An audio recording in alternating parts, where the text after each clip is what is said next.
property. I waited so long. You better come on strong, Mr. Loverman. Shabba, Mr. Loverman. Kill him with it, Mr. Loverman. Shabba. You gotta sing the remix. Remember the remix? Remember the remix? No. Mr. Ugly Man. Oh, I do remember that. Shabba is an interesting looking character. But he's sexy. Is he? He was back in the day. I don't know if Let he me still to is. look at him right now. He's definitely not the easiest on the eyes. However, he had lots of rizz and sex appeal. Oh, not the Riz. Let me take a look. Okay. He looks like a shatta. You can see all up inside of Shabba nose. Oh my God. That's He is the biggest nose hole. I don't know. Maybe back in the day it was different, but I'm not seeing Miss Tony, I'm not seeing the sex. You gotta see him when he was performing and all of that. He just had He's giving me Bobby Brown. like an ugly Bobby Brown father MC type Yeah, situation. Yeah. with my shirt off being sexy, you know? But he had sex appeal. That was the thing about Shabba Ranks. He was just very, entertaining and He's very confident. and very cavalier and words that begin with C. Cunty. Debonair. Debonair. Cavalier and charming and Sexy. charismatic. Cutesy. Yes, sir. Anyhow, we are here in the building. Spark FM Online, Saucy and Friends in the AM. Drop a bomb for them. And we is outside doing what we got to do to get what we got to get when we got to get it. And that's all we got to say. Hey.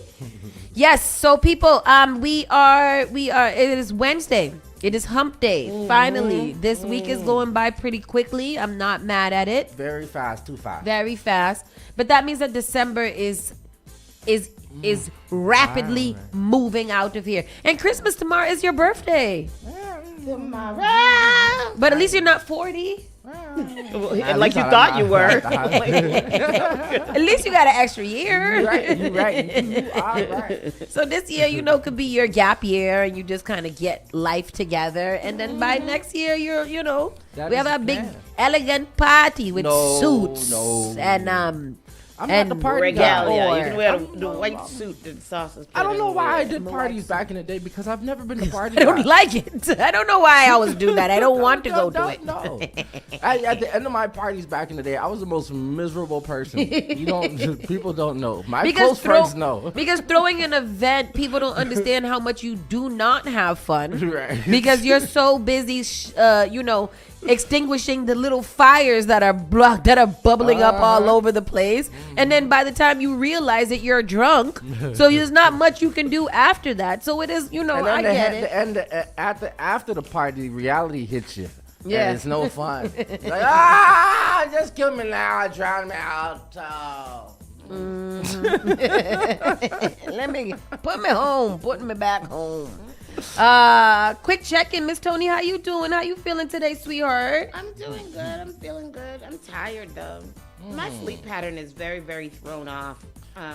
What you got to do to get it back? I don't know. I wonder what it is that I have to do. I think I'm gonna have to force myself to shut down at an early time. What happens is that I go to sleep in the day, and then I be up all night, and then be tired. You got to take a nap, not go to sleep in the day. You got to take a nap. Yeah. Hour and a half, 2 hours, that's it.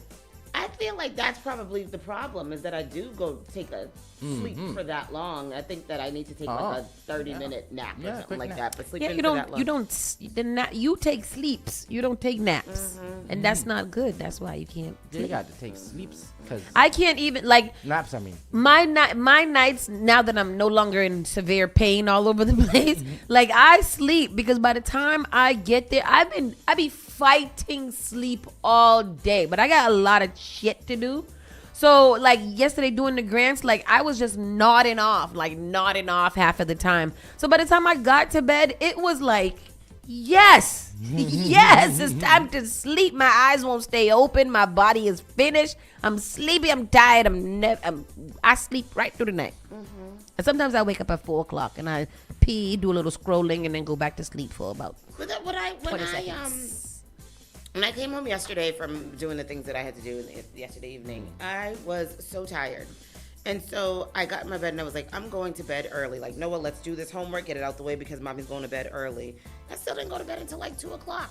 Where did the tired go? And then I went to bed at 2 and I was up at 4:38. Oh. Like, hey, what's up? Yeah. And I was like, girl, go back to sleep. I'm here. And then I went back to sleep and then, woke up, he missed the bus this morning, so I had to drive him to school, came back and, got in to do the news stories and scrolling. Fell asleep, and then I woke up tired. So I don't know how it goes. I don't know how it goes. Where to go? What to do? How to do it? Yeah. But anyhow, that was that. I'm good. This week, so uneventful. Last week was so very eventful. Yeah, last week there was something to do every single day. Yeah, we even had we had mad interviews last week too. This week we only have one interview. Maybe that's the universe balancing us out. Oh yeah, we need that. I can't do all the interviews all the time. Yeah. It balances us out because when there's too much to do, you do need. I be praying for a break when there's mad things to do and mad interviews. Like, golly. Yeah. But there's no interviews. I ain't got to get dressed. Speaking of interviews, brunch and burners is happening on December 20th. Right now. Black Nativity, however, is we might be having some extra tickets to other showings. It is going on until the 20th of December. And I do encourage you guys to go. Really. Like if you need something, it's about an hour and a half, I think it is. If you just need a little date night, a little family night, a little girls night, a little you night, just go out and see the Black Nativity, be enthralled with the theater. It's beautiful. I mean, you could sing along with it. Mm-hmm. The story is really, really good. You sing along with it. It's very moving. The performances are very riveting. It's really, really the birth of Jesus was very intense and, dramatic and theatrical. I love it. The oldest production in the U.S. Yeah, 55 years. 55 years. Absolutely. And there's some really great people from the community that are in it. So, go out and at least support them and say hi and things as such as things. Tristan, how you doing, brother? I'm chilling like a hubcap in the fast lane, pimp. You know how I be. I be doing like I be doing it. I be doing how I be doing it and when I be doing it. And, like that. Yes, sir. Yes, sir. What he said. And at the end of that, I still don't know what you be doing. How are you doing? Yeah. And same for me. I'm chilling in the hubcap like a flat cap too, and like a flat cap. Like a flat cap. I'm chilling in the hubcap like a side lane. Hanging out, what we do. And we want to hear from you guys too. So put it in the comment section how you doing today. How is your week shaping up? If there's anything that is, announce worthy, let us know and we'll get right to it. Mike Nice says today is Wishful Wednesday. Wishful Wednesday. Good morning to you, Mike. Nice. How are you doing today? You know what I want? I want a nice hot chocolate with a nice hot toddy. Yeah, like a warm drink. A hot ass toddy from the substation. Oh, wow. Why we gotta go back for that. Yeah, but I do want a warm drink too, like a nice hot cup of cocoa. Yeah, and not like tea, like I usually have. I want like hot chocolate or something. A little extra more. Anyhow, people, let us get this up and ready. Let's get into the news. There's a lot of news to cover, and Mike D's can't do it all, so we're gonna fill in where he can't. Here on Spark FM Online, your number one for local information and news. Spark FM. You're listening to Saucy and Friends in the morning with Miss Hot Sauce, Miss Tony, and Rockstone Tris. Call Spark FM at 617-272-3387. Your number one local radio. The Spark of New England, Spark FM. Bringing the heat back to the airwaves. Call Spark FM at 617-272-3387. Good morning. Yes, sir. Yes, sir. Today is December 10th. It is Wednesday, December 10th. It is 9:33 in the morning. Currently, the degrees is 39 degrees, but it feels like 30, which for us coming off of yesterday feels like summer because yesterday was insanely, bitterly uncontrollably cold. It was freezing yesterday. You could not be outside for more than 5 minutes, I know, because that's all I could take outside yesterday because it was that ridiculously cold. Oh, my hands were so freezing yesterday. Yeah. Terrible. You know, it's very crazy. Oh, I want one of these Santa quarter zips. Oh, today's my niece's birthday. Look at me all festive and ish. I like that one. I'm going to get that quarter zip for my ugly sweater party that I'm having right now. With that said, let's get into the weather. Sorry, guys. It's partly cloudy conditions expected around 11 a.m. The lowest feels like temperature was 29 around 9 a.m. Let's get right into the news. Miss Tony, let's go. Let's go. All right, what is going on? Boston police seek the public's help in locating a missing teen out of Mattapan. And this little girl's been gone for a little while now. So the Boston Police Department is asking for the public's help in locating a missing 16-year-old out of Mattapan. Kalia Bailey Kennedy was last seen near Rugby Road in Mattapan at 5 p.m. on November 22nd, according to police. I feel like she's been missing for a little while now. For a while now, yeah. Since November 22nd. Bailey Kennedy is approximately 5 foot 1 inch tall and weighs about 110 pounds, according to officials. She was last seen wearing a black jacket with pink pants, according to Boston police, who also say she is known to frequent Spencer Street in Dorchester. Excuse me. Oh my gosh, is that what kind of day it's going to be? Anyone with any information is asked to call Boston police. And there is her picture. It seems like she is pretty well known through the community from the posts that I've been seeing on Facebook. People posting, a lot of people have been commenting, so people know her family. Rosendale woman accused of dragging a police officer after refusing to exchange info with a crash victim. Oh, Lord. That's terrible. Oh, Lord. Terrible. It's like a hit and run, like, oh, let me go get my paper. Yeah, it seems so. A Rosendale woman is facing serious charges after allegedly striking a car with her vehicle and then dragging a police officer as she tried to race away from the scene, the Suffolk County District Attorney's Office said. Around 9 p.m. on Saturday, December 2nd, Boston police officers responded to the intersection of Beacon Street and Spruce Street in a motor vehicle accident after a caller told police that a Honda Accord had reversed and bumped into their car and refused to move or exchange information. It was a yawn. I was trying to keep it in. When the responding officer explained that information must be exchanged with the victim, the driver, who police identify as 27-year-old Avagarda Lipson, then accelerated away, dragging the officer and injuring his foot, a BPD spokesperson said. The victim provided a photograph of the Honda's license plate, and officers pulled over Lipson a short time later near Santa Plaza, police say. When the officers ordered her to exit the car, Lipson allegedly continued to drive forward. She's a bad girl. She's crazy. An officer then pointed his gun at Lipson while he ordered her again to exit the vehicle, police say. While being placed under arrest, Lipson allegedly resisted and demanded to be told why she was being arrested. Everybody always want to know why you arrested. You arrested because you being bad. You doing a lot. He pulled her Do too much. According to the DA, while being placed in police cruiser, Lipson kicked an officer in his chest. It's not funny at all because the story does not get better. No. This disturbing set of facts indicates that police officers were placed into a dangerous situation by this defendant not once, but twice within minutes. It's fortunate that there wasn't more serious injuries. This is yet another reminder that an officer's shift can turn perilous in an instant, Suffolk DA Kevin Hayden said.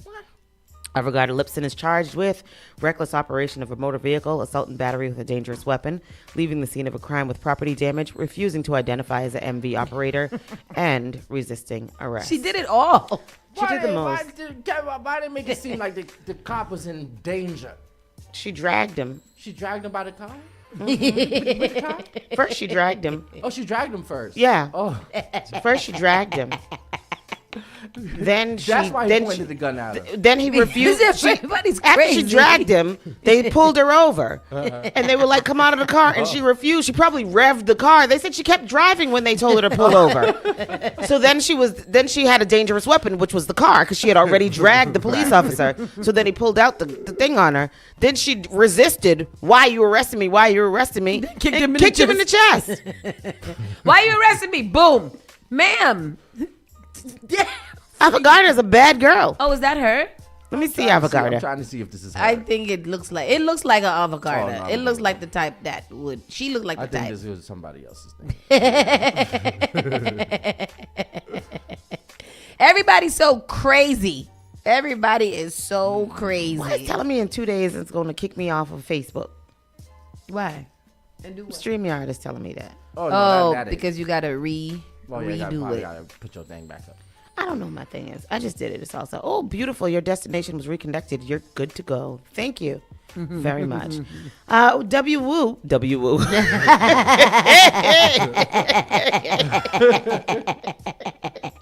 Woo doubles down on tax proposal as prospects of success dwindle. What do you mean double down? Double down on what? Like on getting people to call in and whatever? But warning of a tax bite for homeowners, Mayor Wu took aim at opponents and amped up her messaging efforts in recent days. Boston Mayor Michelle Wu is going all out in her efforts to push legislation in the State House that would shift more of the city's tax burden onto commercial real estate. This is needed to prevent residential property owners from seeing significant tax spikes in the new year, Wu says. But despite Wu's efforts, the prospects of her plan winning approval on Beacon Hill appear to be dimming considerably. This is Wu's third try at passing a plan like this. Previous attempts made their way through the City Council and the House of Representatives twice last year, only to be thwarted in the Senate. Fresh off a dominant re-election campaign, the battle is a renewed test of Wu's political capital. A third version of Wu's plan was passed by the City Council back in February, but Wu made little mention of it throughout the rest of the year as she focused on her campaign. That changed last week, warning that the average single-family home owner in Boston is set to see a 13% hike in their property taxes beginning in January. Wu publicly called on business groups to their support for the plan and began speaking about it more frequently during media appearances. Wu leaned in even more over the past few days. She hosted an Ask Me Anything thread on Reddit, her first as mayor to go through the plan's details. She posted an explainer-style video on social media, personally walking viewers through a summation of recent events about the legislation. In both instances, Wu urged residents to contact their state lawmakers and advocate for the plan's passage. Amid Wu's messaging frenzy, Senate President Karen Spilka threw cold water on the mayor's ambitions. Spilka issued a statement Monday night highlighting alternative tax relief legislation from state senators Nick Collins and William Brownsberger, which also criticizing Wu for not wanting to work with lawmakers enough before enough. I would like a burger. Yes. Okay. A burger. We should go get one. I want a burger too. But anyways, this tax thing is a problem because what we were talking about yesterday, this is very personal because I don't want them to just arbitrarily be okay, we'll shift it from the residents to the commercial. There has to be a bigger conversation about what that looks like and who should be taxed when these things come up anyways. Again, single homeowners should not be taxed the same way as a luxury homeowner residency. That's just something that they can start with right now to eliminate the noise that is going to come after. And I don't think that we think about this they said it can't go to residents, so let's push it on the commercial. There's a whole nother problem lying behind commercial real estate. It's very weird. It's very weird. It's all very weird. I don't like blanketed statements about what we should do and who should be doing this. None of y'all are coming to sit at the table and like Donald Trump do and have a conversation so that we could all hear. That's why Donald Trump is the president, because he's transparent. The Senate is deeply committed to making Massachusetts more affordable, and there are many ways to provide meaningful relief, including proposals from Senators Brownsburg and Collins that would support the most vulnerable residents without placing burdens on small businesses that will ripple throughout the state. Nick Collins, let's go. And the city who's doing that? Nick Collins or Yep, Maywu? Nick Collins. And the city should have engaged with the Senate on these options well before now, Spilka said in a statement. Oh, he's spicy because he's got a point there. Yeah, when asked for a response to Spilka, Wu shot back with a terse statement. We've been waiting for nearly 2 years for the state Senate to take a vote on our bill. If they have additional proposals, we're not the ones stopping them, she said. Along with the pushback in the Senate, timing is not necessarily on Wu's side. The city council is set to hold its final meeting of the year Wednesday, when councilors must approve property tax rates and vote on the residential exemption amount. The timing of these actions is inflexible because city staff must have enough time to mail out bills by January 1st. Therefore, any potential action by the legislature later in December could still come too late to prevent tax hikes. If the city wished to work something out with the business community and persuade the Senate to adopt this legislation, the time to do so was approximately 6 months ago. Because what I don't understand is 6 months ago she was campaigning. I just want to know what the discussion is and when the discussions are happening. When are the negotiations happening? When are we sitting down to hear other proposals and plans, and what came from those meetings, and where is the vidya? I don't believe nobody. I don't believe no politicians. I'm against them. That's all I gotta say. Me as well. And that is what's going on there. There's a lot more to that story, but it's too long to read and I'm tired. Longtime employee accused of stealing $429,000 from Saks Fifth Avenue. Now, what the hell? What the hell is this story about? How much? $429,000. How do you get that? K is thousand. Yeah. Right? How did you get that? What did K you stand think? for? Kilometers. Kilometer. Exactly. But what is a G then? A G is still 1,000? Yes, it is. Oh, the letters. In slang. All right. So, a longtime employee at Saks Fifth Avenue in Boston's Back Bay is facing charges accusing him of embezzling hundreds of thousands of dollars from the company. Suhail Quatra worked nearly 2 decades as a personal shopper dressing Boston socialites until an internal investigation revealed he was allegedly processing fraudulent returns. Asset protection officials from the company told police they only caught a few of those fraudulent transactions. They say Quatra wrote a letter admitting to taking hundreds of thousands of dollars, promising to pay it all back. How you gonna pay it back? How? Suhail, how you gonna pay it back? Contacted Tuesday, an attorney for Quatra called the allegations baseless, claiming they were made in retaliation considering an employment opportunity elsewhere. Less than 2 months ago, Saks offered Mr. Quatra a significant retention bonus if he would stay at Saks. When he turned that down, as he was contemplating another offer from a global retailer, Saks launched these baseless and vindictive charges against Mr. Quatra. An internal investigation revealed he was processing fraudulent returns. NBC 10's Jericho Tran is live for us outside the store in Back Bay with what we're learning about him and this investigation. Wow. Yeah, well, Suhail Quatra is very well known here in the Boston fashion scene. I spoke to several people tonight who know him very well. Saks Fifth Avenue says that he allegedly stole over $429,000. They also say he even wrote a letter admitting to these charges and offering to pay the money back. But his lawyer says that these claims are baseless and vindictive. Lawyer. I feel like you guys are not Lining up the communicating. base of the Prudential Center, Saks Fifth Avenue services Boston's trendsetters. Suhail Quatra worked in the establishment for 2 decades as a personal shopper, dressing socialites. Saks Fifth Avenue Corporate Asset Protection called police to the store last Thursday after observing Quatra transferring money from returns onto gift cards and then purchasing items for himself. From September to November, those returns totaled over $11,000. Police say when Quatra was called in for his separation meeting, he provided a handwritten letter admitting to mishandling $429,400, How? $375,000 in fraudulent returns, $50,000 in mismanagement of promo cards, $3,400 in unpaid merchandise, and $1,000 in corporate card abuse. The attorney representing Quatra released this statement saying less than 2 months ago, Saks offered Mr. Quatra a significant retention bonus if he would stay at Saks. When he turned that down as he was contemplating another offer from a global retailer, Saks launched these baseless and vindictive charges against Mr. Quatra. Mr. Quatra looks forward to clearing his good name. How are But they, did how he are they admit it? baseless if he And wrote once a again, we're told handwritten that letter Quatra saying that he did offered it? to pay that money back. We're told that he's facing a larceny charge and he'll be in court on December 18th in Boston. He admitted that's like, what's the guy who killed his wife? I didn't kill her. I just found her dead and disposed of her body. Dismembered her Brian. body Dismembered and and disposed of her body. But I didn't kill her. Yeah. I was too nervous about this exact thing happening. That's why I didn't kill her. Yeah. And I tried to get rid of her body so I wouldn't have to be here. What you say you do it for? That's wild. It is. Hey, I'll tell y'all one thing. Could not happen to a black man. Well, No black man was his getting name away is with Suhail $500,000. Quatra. He might be I black think he's adjacent. Oh black. no, he's not black. He's he's- very Indian. Middle Eastern. Yeah, Middle Eastern. Very. Oh, let me show you his picture. Put him up there. He did it. Mm-hmm.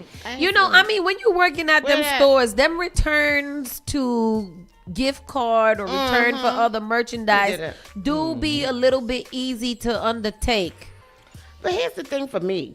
You know that you robbing this store blind. If they offered you a hefty bonus to stay and continue Stay. to rob them blind. Yes, because now when you leaving, now you got to pay Now back they what gotta you robbed them. investigate you and all kind of stuff While, through here. while you was there, even though you was stealing, you was still rocking their merchandise. Exactly. You did it. Terrible. Rocking their Man, merchandise, and you was helping other people buy the merchandise. So you was pretty much a model Yep. for this. And then you going to turn yourself into a criminal because you want to leave there without your bonus? Foolishness. We've got to make better I tell you, choices. Work smarter, not harder. Hello. $500,000 doing nothing, shopping for other people for 20. Yep. It said 2 decades. Yeah, 2 decades. I need to do in my life. I need to shop for other people. Some of y'all politicians need me to dress y'all, and I would like to.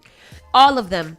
Every singular. There is not one singular But politician let me here. not say that because then people gonna be like, she thinks she dressed nice, and I'm not one to go around. Shagun is not a politician, and Shagun only wears suits. He only wears little suits. He only wears ain't hard to- suits. he ain't That hard is to dress not at that. all. I'm talking about you got little swag. I'm talking about the females. Nan one of them, and stop talking about you. People gonna be like, girl, please. You've been Because- dressing yourself. No, and you but been I don't want to dressing be others. like, I've always been a fashionista and I'm a model. But you are. Right, You type. literally have I don't always want. I don't been want that. to be that girl. It's you. They should be. There should be poor people that. The other day, I was thinking. I said, you know what? Between the rappers and the politicians here in Boston, there's not one of y'all, and I love a lot of y'all to death, but ain't not one singular one of y'all that can dress properly, and it bothers me every time I see you guys outside. Yeah. Looking a hot ass mess. Yeah. Looking a hot ass mess every single time. The men and the women. Yeah. Come on, y'all got the image to protect. Exactly. better. Boston already got a rep for being a not nice city. You know, they don't even. I mean, there are people who can dress you. Bondage by Blondie be doing the damn thing. Why y'all don't go over there and holler at her? Have her put you onto something or put something on you. Y'all are just terrible. Terrible. And I hate it because I do. Like she said, I like a lot of the people here. But y'all can't dress for shit. Can't dress for shit. That's true. And then not even going to visit Suhail. He dressing fashionista. He do. Terrible. They chained us like criminals. This is the Boston car wash people speaking out and telling their story about what happened. And Somebody ringing the phone. Oh, I keep wondering why that keeps going off. But it Hello. could be. Hello. Oh, You they're don't like gone me? now. All right. they chained us like criminals. Boston car wash workers detained by ICE speak out.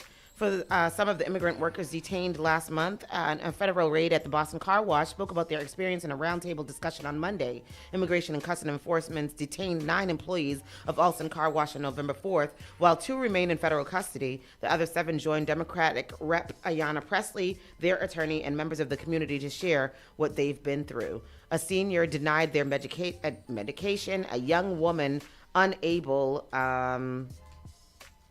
where'd it go? A senior denied their medication. A young woman unable to shower or eat for days, Presley told reporters after the meeting.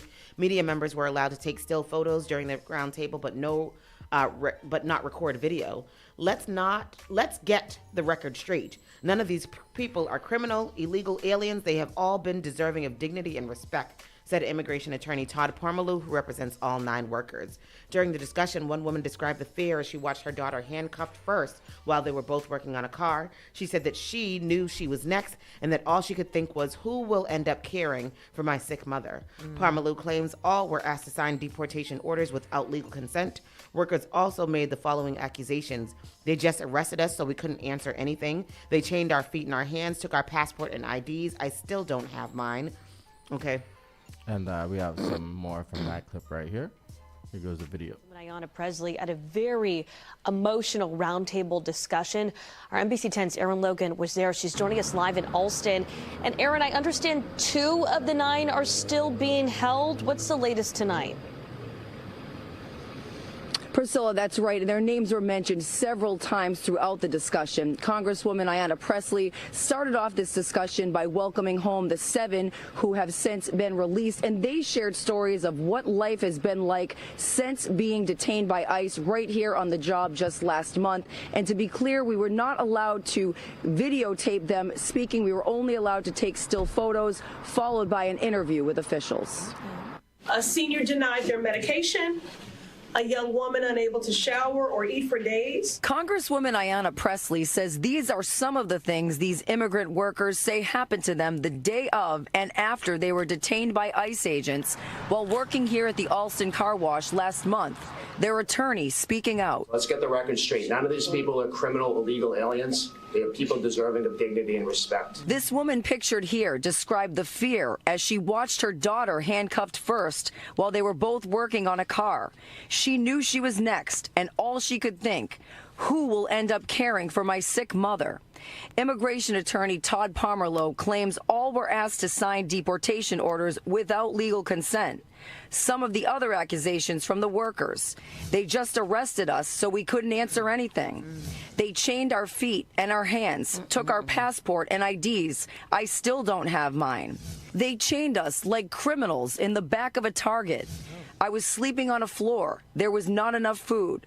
We reached out to ICE and the Department of Homeland Security about these claims, but have not heard back. These are our neighbors, our colleagues, people that you live with, work, and worship with. Congresswoman Pressley thanking the community for the role they've played in getting them out of custody. We have held multiple vigils, marches, protests across the city, raising more than $70,000 to support these workers and their families. Pressley and all of these immigrant advocate groups here say they are not done fighting. As these cases move through the immigration courts, my office will continue to stand shoulder to shoulder with workers. And let's not forget Pablo and Hector. We're not going to stop fighting until we bring them home. Parmalu expects they will be released soon. The cases are slightly more complicated, but at the end of the day, they're not criminal, illegal aliens, despite the rhetoric to the contrary.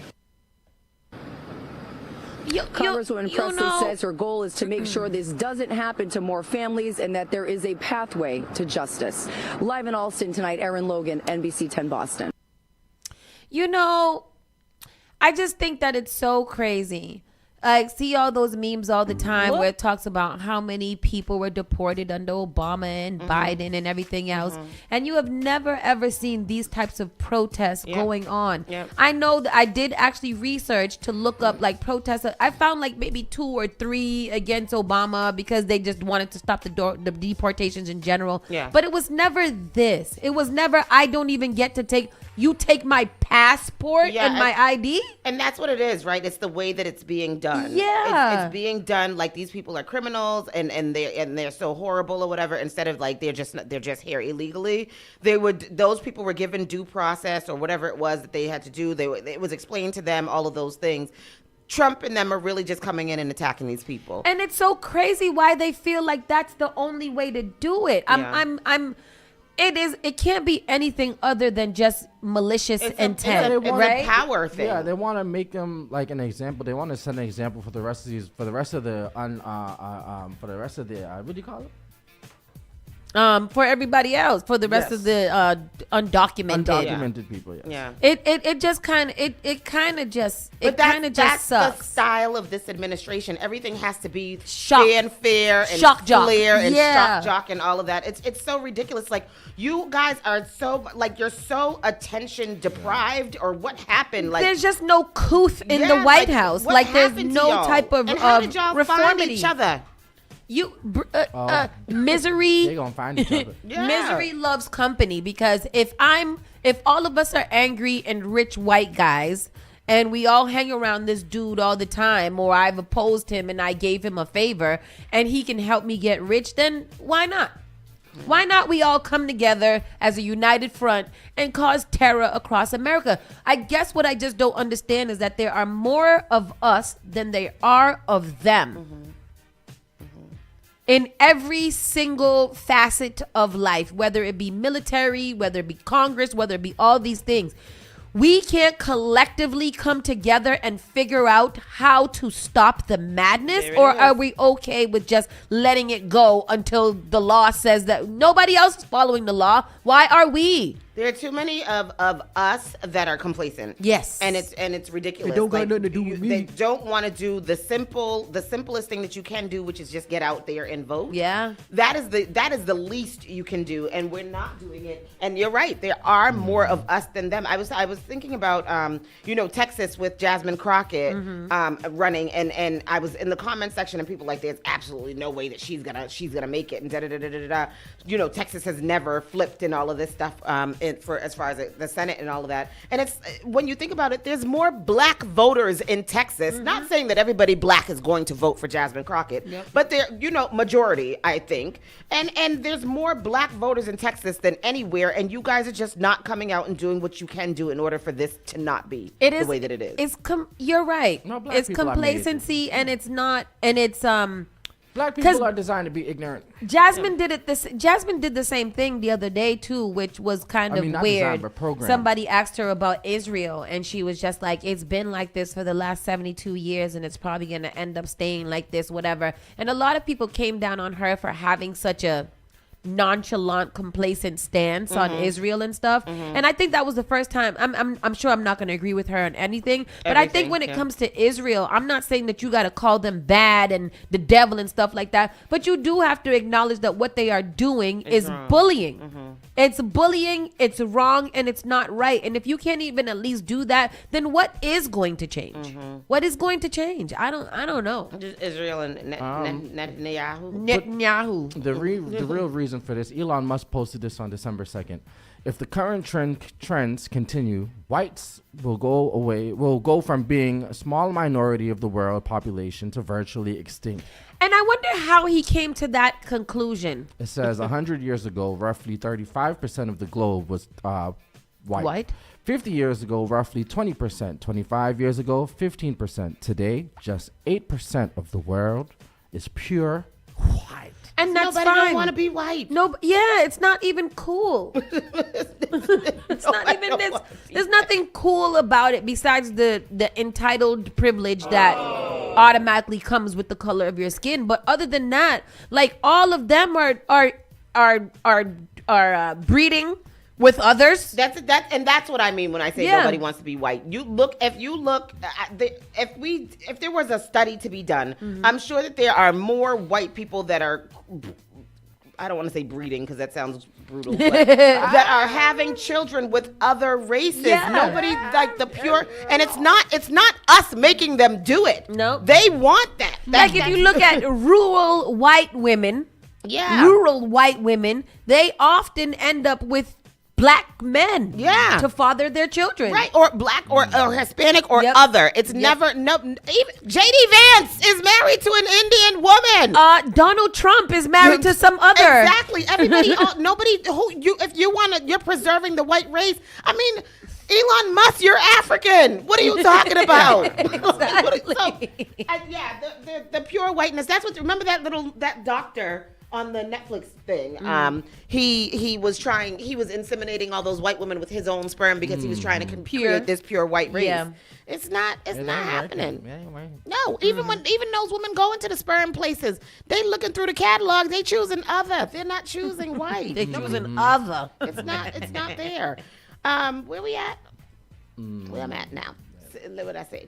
Boston police nabbed suspects in a string of shoplifting incidents on Newberry Street and Prudential. They got them, y'all. Man. Oh, damn. They got them MFers. Y'all, Lululemon is expensive. Lululemon needs to stop. And this might be a sign. Lululemon, if your clothes are too expensive as leggings for people to want to steal them, but your brand is good, why not do a little price slash? Right. You know? Lululemon is like one of the only stores that they have in the Cambridge Side Galleria. And when I was there the other day, I said, we should go rob them. They can't chase us. They're not going to chase us. But they call the police for you But they by will the call. time you get out the store. You got to rob and go. Rob and stick and move. Yes. Stick and move. So anyway, 2 incidents of shoplifting took place in the South End neighborhood yesterday as Boston police worked swiftly to apprehend the culprits involved in thefts at Newberry Street and the Prudential Mall. So this was on Sunday or whatever. Danielle, did you make salmon and mashed potatoes last night? I did. How was it? It was interesting. It ended up being mashed salmon. What are you talking Mashed put salmon. Tell me how to It was more so of a jumbo. about? Can we finish the story? Oh.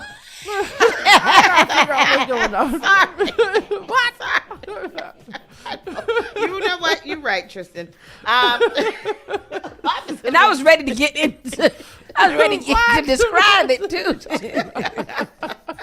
Officers from District D4 responded to both reports, leading to 2 arrests on charges of shoplifting and larceny. According to a press release from Boston Police Department, the first suspect, Kyle Brown, 41 of Boston, I know him, was spotted near 186 Commonwealth Ave after Boston Police Operations broadcasted a description of 2 individuals seen hastily to leave the scene at 200 Newberry Street. Brown was found with 2 jackets, tags still on, cunningly hiding behind a flower pot. You can't see me. He has been charged with larceny under $1,200 and will be arraigned in Boston Municipal Court. The second incident took place at the Prudential Mall's Lululemon store, where the officers caught Justin Webb, 39 of Weymouth, amid an attempted theft. Webb was confronted by officers who were following up on a shoplifting investigation. He was found with stolen merchandise, which is subsequently returned to the store. Webb is now facing charges of shoplifting by asportation, as well as charge of common and notorious thief, as per the Boston Police Department's account. Asportation. What that Google mean? that. That please. sounds crazy. Yeah. The detachment, movement, or carrying away of property. Oh, asportation. Considered an essential component of the crime of larceny. Wow. He's now facing all of those things. His arraignment is set to take place in Boston Municipal Court. Asportation. I've never heard that before. Mass regulators expected to pass social consumption of cannabis on tomorrow. We're going to have weed lounges. Yeah, it's so crazy how the ballot question is about to be, should we delegalize weed? Yeah. But at the same time, we are opening cannabis consumption sites. Yeah, well, we're going to have weed lounges for a few months. A few montos. Yes. And I think one of them is going to be Tito's, because Yes. I think he's one of the ones. I think, and good for Tito. That is awesome. Let's play the clip. Here we go. Here goes the clip. It's WBZ's Louisa Mueller is live for us in Boston tonight. Louisa, this vote is expected to pass. David, that's the news, and we heard it right from the chair of the Cannabis Control Commission today. This is a much anticipated development for one dispensary right here in the heart of Boston. Right off the hustle and bustle of Newbury Street, Rooted In Dispensary has an array of marijuana products, supporting Black, women-owned, and LGBTQ plus growers. Yeah, come on in. So this is our VIP room and our VIP experience here at Rooted In. But just days after their 3rd birthday, Rooted In founder Brian Keith already has visions of the dispensary's next venture. Once the regulations do get to the point where we can, serve and consume, we're excited to do that right here in the VIP room. Keith is talking about social consumption, places where customers can use what they buy right there in the shop. Tourists always asking, where can I smoke this? Where can I consume this? So I think, being able to say that we can do it right here on site, I think that absolutely helps our business, and it would help other cannabis dispensaries as well. His dream may not be far off. I am pleased that, as promised, we're going to be able to get this finished. In an exclusive interview with WBZ, the chair of the Cannabis Control Commission, the regulatory body which oversees the cannabis industry, told us social consumption regulations should be approved this coming Thursday. The first licenses will only be available for members of the CCC's Social Equity Program. Those persons who've been disproportionately impacted by the war on drugs. After that, each municipality can decide if they want pot cafes, lounges, or even yoga studios. Health and Safety Commissioner Kimberly Roy says the regulations will include safeguards. We mandated that licensees must have a ride share plan, that they cannot commingle alcohol with cannabis. That's stupid. Now, once the regulations are Tristan, formally you don't want approved, to, it could can't be be months. drunk and driving. Drunk and high. Inebriated and driving is against the law. That's why we don't got what we need ride happy hour. What we need ride share for? So that you can get home impaired by your highness, Tristan. Yeah. Duh. Duh. For somebody come look at this. Next thing you somebody know, come look at this. Next thing you know, you're not gonna want no damn bike lane. I ain't want that. And that's the problem. You shouldn't even be able to ride a bike. Right. Because if you high, you should go sit down, take a nap. Yeah. They should have little nap nooks too. Oh, that would be nice. Oh my God. That'd you go be to the nice. dispensary, you smoke, and then you have a little nap nook. Nap time. Or they can come here. What's our closest dispensary? Legacy? Up the street. Yeah, they can use Oh, well, here. a baked is coming to by my house. Oh, it is by El Punto.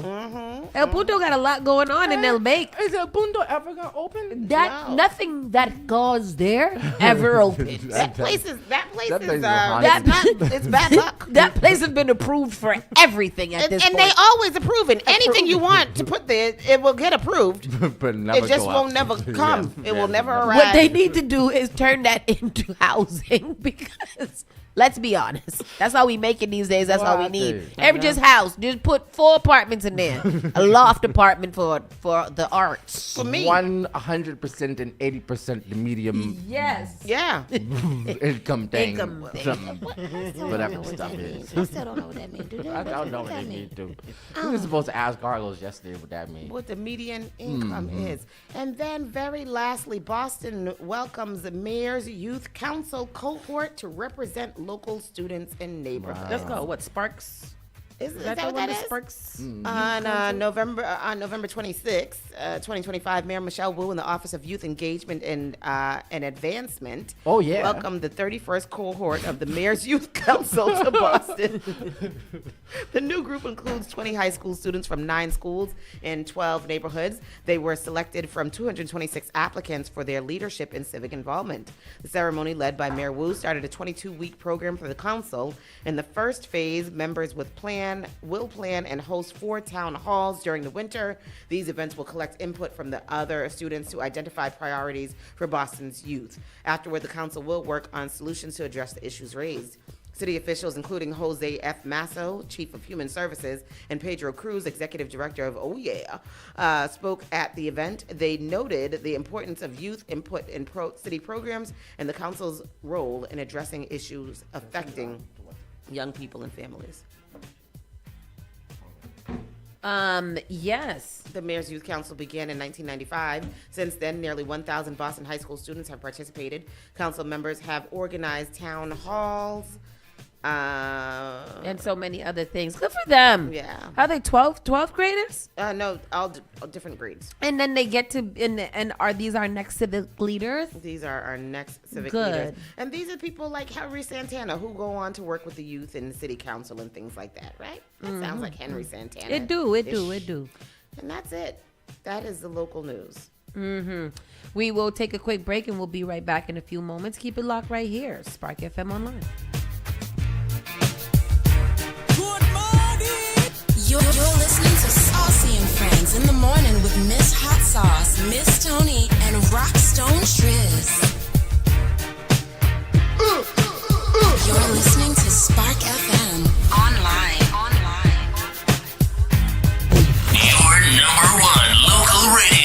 The spark of New England, Spark FM. Bringing the heat back to the airwaves. Each and every Saturday night from 6 to 9 p.m. inside the Avenue, where you bring the drinks and we bring the vibe. My name is Gary Banton alongside my co-host Big Trini, right here in SparkFMOnline.com, the number one place for soca, hip-hop, R&B, and more. Each and every Saturdays from 6 to 9 p.m. It's the Avenue.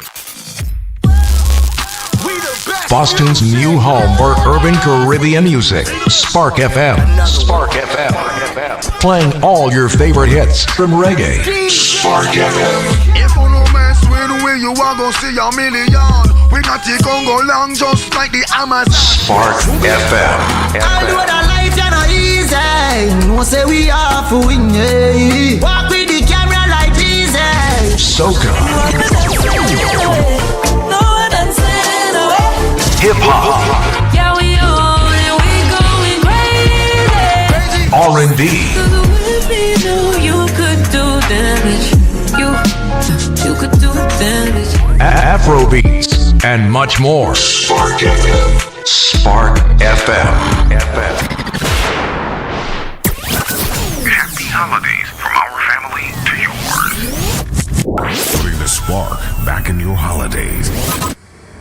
At Rockland Trust, we know listening matters. Whether you're building a family or a business, investing in a new home or a college education, you need a banker who cares. That one person who makes all the difference. Rockland Trust Bank, where each relationship matters. Member FDIC. Did you get a call or message that mentioned Social Security that made you feel threatened or scared? That is not the Social Security Administration. Social Security will not threaten you, press you for personal information, or demand instant payment. Social Security does not accept payments by gift card, prepaid debit card, internet currency, or by mailing cash. Criminals use these forms of payment because they are hard to trace. Don't fall for it. Hang up, ignore them. Report this criminal activity to oig.ssa.gov. Advertise your business, brand, or music on Spark FM. Contact us at sparkfmonline.com for more information.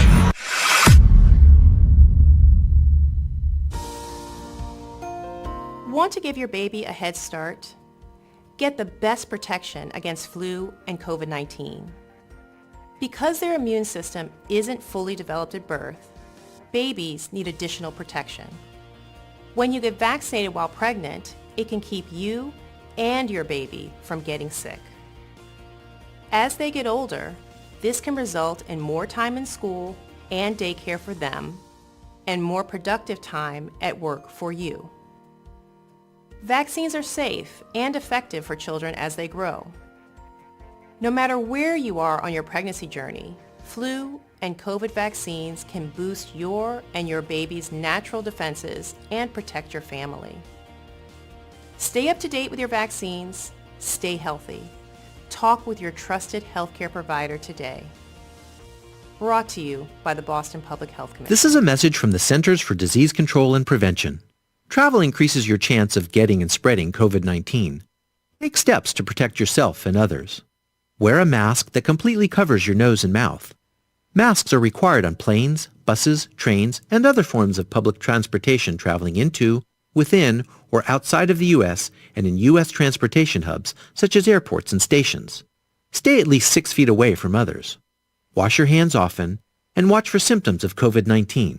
When traveling back to the U.S., you must show a negative COVID-19 test result or have documentation of recovery from COVID-19 before boarding your flight back to the U.S. Visit cdc.gov/COVID-19 travel to learn more about travel requirements and recommendations. Boston's new home for urban Caribbean music. Spark FM. Spark FM. Playing all your favorite hits from reggae. Spark FM. If you no mess with the way you are gonna see a million. We got the Congo long just like the Amazon. Spark FM. I know that life is not easy. No say we are for win. Walk with the camera like Jesus. Soca. Hip hop. Yeah, we on and we going crazy. R&B. You could do damage. You could do damage.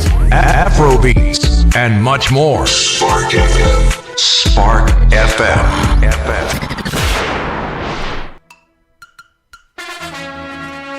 You're listening to Saucy and Friends in the morning with Miss Hot Sauce, Miss Tony, and Rockstone Triz. And we are back. How y'all doing today? Spark FM Online, #1 for urban and Caribbean music. It's time for us to get into our national and world news and figure out what is going on around there. Let me find the show that I never put up in here before, and then we'll go from there. Tony, where is the show? I don't have it. In the email. In the Gmail? All right, then. It's one of these ones here already up there. All right. I am back. How you guys feeling today? We just got off a quick little break, and now we are back in the building, and we are going to have a good time today as we get a good time. Nope, I don't have it. Trump administration moves to remove millions of student loan borrowers from payment pause. They just don't know what to do with themselves, huh? They don't. They're so awful. They're terrible. I sent it again to you. So this is what is going on there. The Trump administration on Tuesday announced proposed joint settlement with Missouri that could soon force millions of borrowers in a Biden-era payment pause back into repayment. Student loan borrowers who remain enrolled in the Saving on a Valuable Education Plan forbearance will need to select a new repayment option, the U.S. Department of Education said in a press release on Tuesday. That's so mean. Yeah, that's so mean. The entire SAVE plan has been blocked since February, but when the 8th U.S. Circuit Court of Appeals sided with Republican-led states that argued former President Joe Biden lacked the authority to establish a student loan relief plan, as of July, the Education Department had identified more than 7.6 million borrowers in the SAVE forbearance. So they making them pay, huh? Yeah. Which sucks. That's because what if you got the letter to say, oh, you've been accepted in the program, you have a little small payment, they're like, error, go back to exactly what you did. Some people actually plan their lives off a little bit more, you know? Yeah. Name one Biden, any girl Biden. What are they arguing about? There was a longer passage there. Go scroll up a little bit. This pause payment plan goes much deeper than most seem to understand. This is a generation that is supposed to be buying homes. The pause is to give young people a chance to buy homes. Economists forecasted a collapse in the real estate market. Otherwise, Trump is doing everything possible to destroy the economy. When Obamacare doubles and triples in prices in January, we will see a disaster for lower middle class people. And I think that's what people don't understand. That's what people don't understand. If I got to pay back all of these things, plus taxes and loans and all kinds of stuff, and I'm not getting paid a livable wage and stuff, how the hell I'm supposed to buy a house? Exactly. How I'm supposed to buy it if I got all of these bills that you guys are not saying that the loans are imposed on them by the Trump administration, but I got a job. I went to college to get a good job to pay a livable wage, and they're not paying a livable wage. So why do I have to pay all of this back? Yeah. Somebody just said, what's the point in getting a degree if you're going to be in a field that barely pays a living wage? And that's why so many people are not getting degrees. Yeah, I'm a fundamentalist of higher education. However, I just don't feel like that is the path that most of us should be taking. Mm-hmm. I wish that I had got into the labor trade. Someone says, I'm thinking a skilled trade is a much better option. 100%. I wish that I was a great painter or carpenter. I love to put together furniture. Wow. I could have went and got me I could have had my own. I could have had my own business that I went for myself that made money. I wish I had skills that was outside of the bedroom, because I could probably make a lot more money than I do. You can make some in the bedroom too, honey. You better start making some inside of it. Do not let that talent go to waste. Put a little card reader on the shelf. All right, it's time. Pay your fine. Miami elects its first woman mayor, marking the first win for Democrats in 28 years. Wow. Somewhere else too, they elected. They flipped a state with another Democrat too. Mm-hmm. I think the midterms it's gonna be a new place after the midterm. When the midterms is not till next year, Next November. My question is, I don't believe y'all. I do not believe y'all. I have to wait until November and wait till election night results come to figure out if America is serious or not. Because if America is not serious, then I'm not either. I'm not paying nothing else. I'm not doing anything else. I'm going to just sit here and wait till the world to destruct by itself. Because I don't have the time. Only I don't God. have the time. Only God. We get to start turning to God and Jesus and start praying real hard and stuff. We get to go join that church in Atlanta everybody in line for and things like that. So we get to do some heavy prayer. Because this is some spiritual warfare, what's happening here with this presidency. Miami elects its first woman mayor, marking first win by a Democrat in 28 years. Democrats can now add a major city in Donald Trump's home state, one set to host his future presidential library, to his list of off-cycle election wins. In a Tuesday runoff, Miamians elected Eileen Higgins as mayor, the first woman in the city's history to hold the job and the first Democrat in 28 years. Higgins, a former county commissioner, defeated Republican Emilio Gonzalez, an ex-city manager who had the endorsement of Trump and Governor Ron DeSantis, with 60% of the vote. 60%. Wow. Miami chose a new direction, Higgins said during her victory speech at the Miami Women's Club. You choose your competence over chaos, results over excuses, and a city government that finally works for you. Good for her. But we know this is from all people from up north moving down south. Good. We'll do it. Because everybody, we got to go where we got to go to make it happen. We do. Yeah. We sure On do. the flip side of that same victory, Florida governor declares Muslim civil rights group a terrorist organization. Wow. Yeah. Florida Governor Ron DeSantis on Monday designated one of the largest Muslim civil rights and advocacy groups in the U.S. a foreign terrorist organization, following a similar step by Texas last month. He's still around. I didn't even know that this dude was still around. He's like, while the president is doing the most, I'm going to lay low and I'm going to continue to cause destruction on the people of Florida. Yeah. And he is. The directive against the Council of American Islamic Relations comes in an executive order DeSantis posted on social media site X. It also gives the same label to the Muslim Brotherhood. Neither CAIR nor the Muslim Brotherhood is designated as a foreign terrorist organization by the U.S. government. The order instructs Florida agencies to prevent the two groups and those who have provided them material support from receiving contracts, employment, and funds from a state executive or cabinet agency. In an email statement, CAIR and its Florida chapter said the organization plans to sue DeSantis in response to what it called an unconstitutional and defamatory proclamation. And they damn should. They should sue his ass. This is and this, speaking of this whole MAGA whatever, Byron Donaldson. You guys remember him, that black guy? No. He's another heavy MAGA. Oh, yes, I know this one. He is running for governor of, where is he? Governor, he's Florida governor. Oh. Against DeSantis? Against DeSantis. Oh. Which is two things. He's primarying him? He's primary. This is so crazy because I didn't realize that he was running for governor of Florida against DeSantis. Byron Donaldson is calling for the a complete abolition of H-1B1 visas and birthright citizenships, and opposes all pathways to citizenships for existing illegals. We must end chain migration and go back to a system that prioritizes assimilation, the national interest, and protects American heritage. I just want to put into record that Byron Donaldson's both parents are immigrants from Panama and Jamaica. And you're calling for the abolition of H-1B1 visas, probably what they used to get over here. That's what you wasn't going to be here if it wasn't for immigrants. He hates himself. He curses the day that he was born. He literally does. Yeah. And I don't understand why your black ass feels so approximate to white people. And you're not going to win against Ron DeSantis. He's the actual devil. He was born out the back. That's why he's an asshole. Touche. Have you guys also noticed that there's a lot of immigrants that are against immigrants?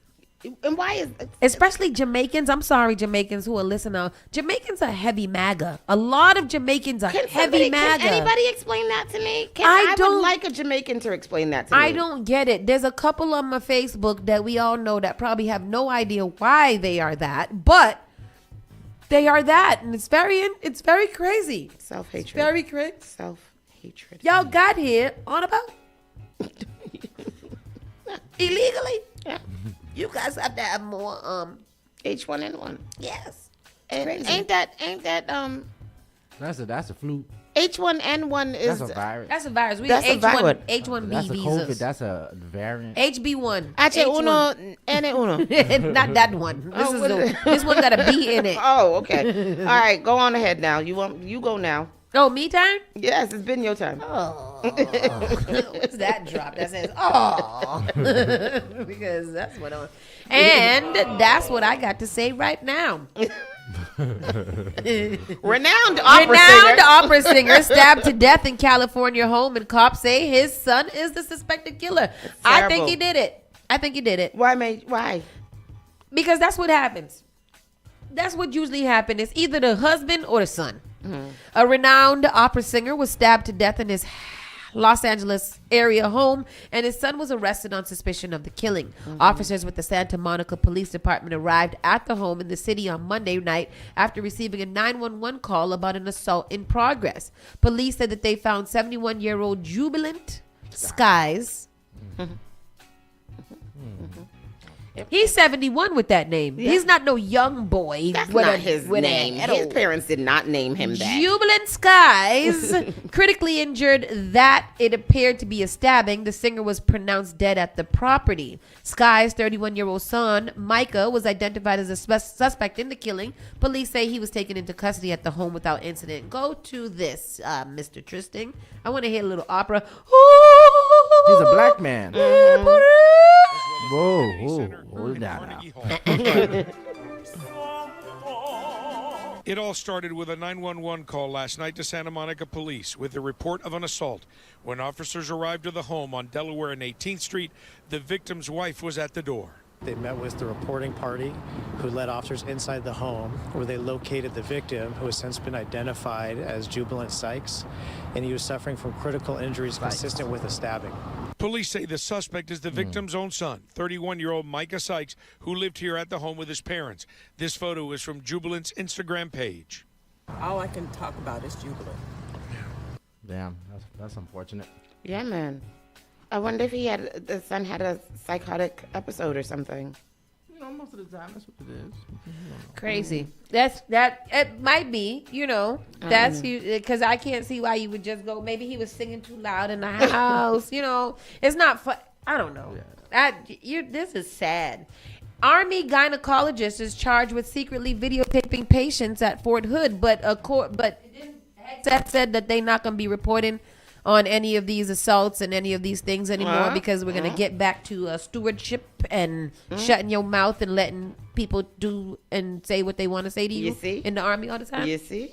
I mean, an Army gynecologist has been criminally charged following an investigation into allegations that he secretly videotaped patients during exams.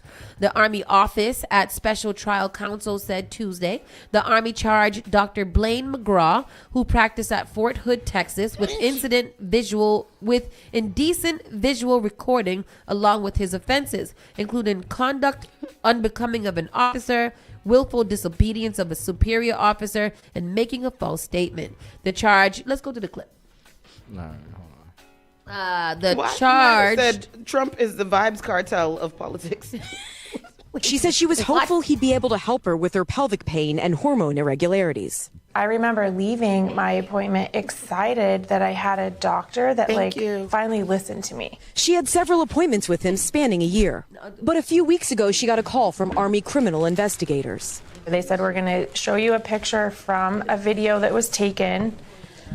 Can you please identify this person? Let me know how you know them. And it was a picture of myself. She says they told her Dr. McGraw had secretly recorded her recent breast and pelvic exams. She believes he slipped his phone into his pocket to film her. When was the moment that it sort of hit you what had actually happened here to you? Probably about 5 minutes later when I got in my car and I was by myself. And I just sat there and I just started crying. And I drove home for an hour and I just cried the entire way home.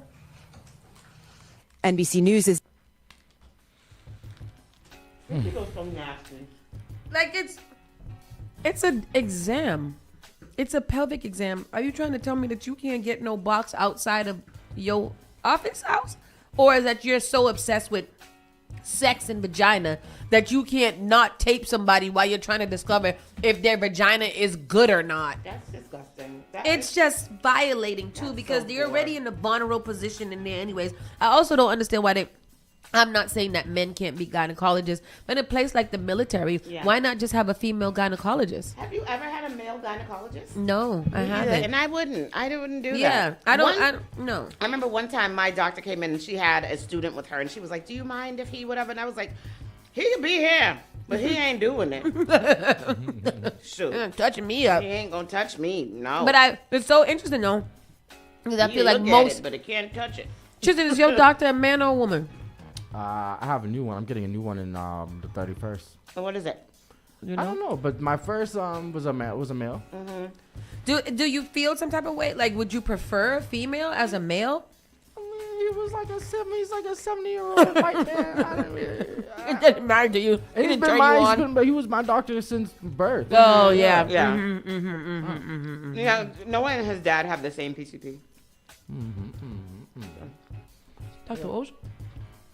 Ron is Dr. I mean, that's interesting. Really? You got one more story there. Yeah.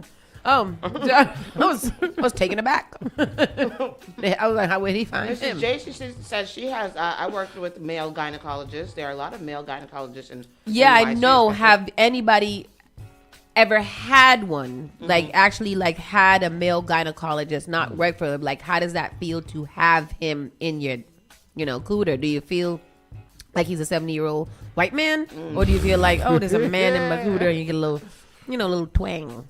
A little twang. Plane crash lands on top of a Toyota on Florida freeway following engine's trouble. That's crazy. I want to see that. Oh, look at that. That's cool. It's cool. No, it's not cool that it landed on the Toyota, but it's cool the picture. Oh, the aftermath. Wow, look at that. Wow. Were there people in it? In the Toyota? Was that a Cessna? Oh, I was about to say, no, it's a Camry. There are doctors, no... let me see. Oh, look at that. That's crazy. What if you was just driving down the highway, minding your business, just driving, maybe singing a song or two, maybe Tamia, maybe what's her name, Deborah Cox, how did you get here? And then next thing you know, this plane lands on top of your car. That's crazy. What do you do with that? That sounds fun. They said the pilot and the passenger of the plane were unharmed, while the driver of the Toyota Camry sustained minor injuries. Is he gonna sue the dog hell out of it? They sue the whole city. Video footage captured the dramatic moment when the plane landed on top of the moving vehicle before skidding onto the road. I just say shout out to this cocoa tea by Finn's Fusion. It is delicious. He got cocoa tea. Cocoa tea, girl. It is in my belly. Get in my belly. I love it. It tastes delicious. Mrs. J said there are doctors. No one goes in. They're doctors. No one goes in initially thinking that they're going to be violated. These doctors take an oath to take care of their patients. Sorry that happened to that lady. Right, the Hippocratic oath. It is. And you're not supposed to do that. That's why I think it's so despicable when you do hear, like if you already have that kind of, thought process in a little bit, and then you do get violated, like that's a violation. Couple of jobs that take oaths: doctors, lawyers, police, judges, the Trump Counselors. administration, we call it soldiers, psychologists and stuff. Psychologists take oaths too. Yeah, because they have to have privilege. You have to have privilege, so they can't give anybody information about you unless you're saying you're going to hurt yourself or someone else. Oh, so that's the oath that they take too. Yep. In-N-Out is removing number 67 from its menu after being mobbed by teens due to a viral 6-7. Why is there a number 67? How many burgers y'all got? Yeah, what is the number 67? I'm confused. I don't even know. That must be so annoying. Hey, welcome to In-N-Out. How can I help you? 6-7. What? I bet you Skrilla never thought. He never thought that song. Nobody even knows what the song say or anything. How the song goes. Nobody barely know who Skrilla is. But Skrilla, he worshipped the devil. He's a Satanist. Oh damn! Yes. Oh, like he is a Satanist. That is a fact. Sammy Davis Jr. Sammy Davis Jr. Oh, that's what they say, but we don't know that. We don't know that. I don't know about that one. In-N-Out Burger. Go ahead. In-N-Out Burger. Employees have stopped using the number 67 to announce customer orders after the viral 67 trend brought a swarm of teens into the restaurant. The West Coast burger chain has removed the number 67 entirely from its ordering system. An employee at a Los Angeles In-N-Out confirmed the news to People, noting that the number was banned from the ticket system a month ago. In addition, the number 69 was removed from the ordering system. Then the fast food chain removed the number 67 as kids and teens are taking part in the viral 67 slang trend. Most popular among Gen Alpha kids, the term comes from a rapper Skrilla's song Doot Doot 6'7", which references a 6'7" basketball player. The phrase, spoken as 6'7", is usually blurted out when 6 and 7 are mentioned together. In October, a viral video posted by Barstool Sports on TikTok showed a mob of teenagers waiting at the counter of an In-N-Out restaurant as customer orders numbers were announced. The teens had their phones in hands, ready to film In-N-Out employees when he excitedly announced the order 6'7". At 6'7", the young customers responded to viral slang reference by jumping up and down and cheering. Wait a minute. Give me a minute. Oh, let me Let's see. look at it. We got the clip. I found the clip. I'm still confused. I know it's funny. Jenny said her little boy, 4 years old, the other day told her 6'7". All right, here goes the clip. Oh, that's fun. Hold on. May finally be coming to an end. Well, at least at In-N-Out Burger. Employees say the West Coast burger chain has retired the number 67 from its ticket system following disruptions from teens and children swarming the restaurant to film employees announcing the order number. Oh, order so number. crazy. So it's not like they had a burger 67. It was the order number. Oh. That sucks because them kids would be sitting in there waiting. It'd be number 32. They're like, it's coming. What was it? What was it? Was you 67? Was you waiting in line? We were saying things like "suck it" and what else was we doing? I don't know, but I don't understand why this thing became such a big trend. It's so silly. These kids are so bored these days. I guess that is our version of suck it. Yeah, it's like, and for no Terrible. reason. Yeah, or dabbing. You know, all of these random ass trends that people do. Because for a while, everybody was dabbing. You do something like dab. Yeah. Or Kobe. Clock it. Yep. Clock it. Now clock it is it there too, but 6'7" is so weird. 6'7" is kind of fun. Because when you do see it, even as an adult, Yeah. even if you don't say it out loud in your head, you be like, 6'7". It only becomes annoying when the kids do it. But Yeah. when we do it, it's fun. But they think it's annoying when we do it. The worst one for me is the clock it though. I hate it. I love hate clock it. I love clock it. It's so accurate. It is, because when you gotta clock something, you really gotta clock, whether it be a good thing or you checking somebody or whatever, Yeah. be like, clock it. And it's easy to just, like it, as a symbol too, it also is just very fun because you don't even have to say it. Yep. People could be talking and you just be like, yup. It's like a silent applause. I love it. Yeah. I love it. With that said, we're going to take another quick commercial break and we'll come back with our entertainment news and we'll find out what is going on all around town. Yes, sir. You're listening to Saucy and Friends in the morning with Miss Hot Sauce, Miss Tony, and Rockstone Triz. Your number one local radio. The Spark of New England, Spark FM. Bringing the heat back to the airwaves. Each and every Saturday night from 6 to 9 p.m. inside the Avenue where you bring the drinks and we bring the vibe. My name is Gary Banton alongside my co-host Big Trini right here in SparkFMOnline.com, the number one place for soca, hip-hop, R&B, and more. Each and every Saturdays from 6 to 9 p.m. It's the Avenue. Boston's new home for urban Caribbean music. Spark FM. Spark FM. Playing all your favorite hits from reggae. Spark FM. If you no mess with we, you are gonna see a million. We got it gon' go long just like the Amazon. Spark FM. I know that life is not easy. No say we are for win, yeah. The National Center of Afro-American Artists invites you to celebrate 55 years of a powerful holiday tradition, Black Nativity by Langston Hughes. Join us December 5th through the 21st at the Emerson Paramount Center, 559 Washington Street in downtown Boston. Experience the stunning story of the birth of Christ brought to life through soul-stirring gospel music, breathtaking dance, and a timeless message of hope. See Black Nativity, and Christmas will never feel the same again. Get your tickets now at blacknativity.org or call 617-824-8400. Advertise your business, brand, or music on Spark FM. Contact us at sparkfmonline.com for more information.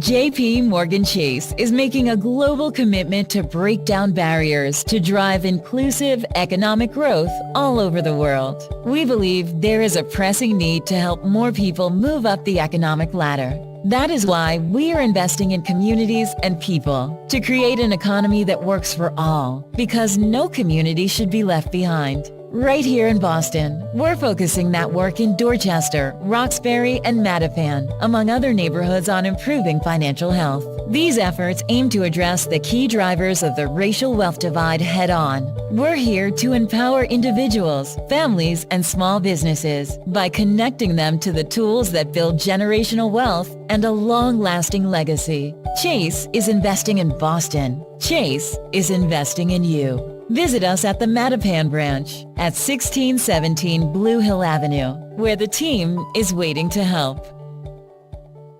Don't let biased algorithms or degree screens or exclusive professional networks or stereotypes, don't let anything keep you from discovering the half of the workforce who are stars.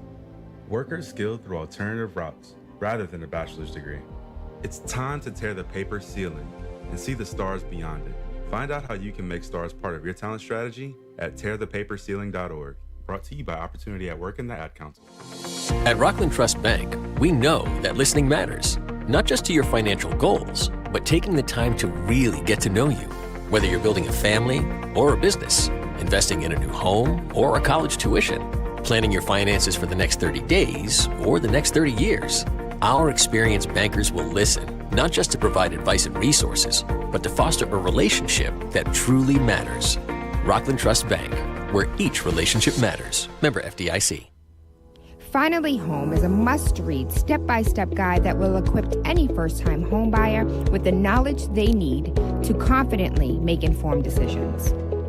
This book provides answers in simple and clear terms to most, if not all, of the questions you may have about credit, home ownership, and generational wealth. Finally Home equips the reader with the confidence to be engaged with the home buying process without feeling vulnerable or exploited. Tailor-made Real Estate Easy is not just a catchy hashtag. It is real estate agent and radio personality Taylor Andre's goal, a goal to simplify one of the most challenging processes you will go through as an adult, a goal to educate you properly on credit and teach you the strategies to finding the home of your dream. It is not just a good book or an easy read. It is the secret to a seamless home buying experience.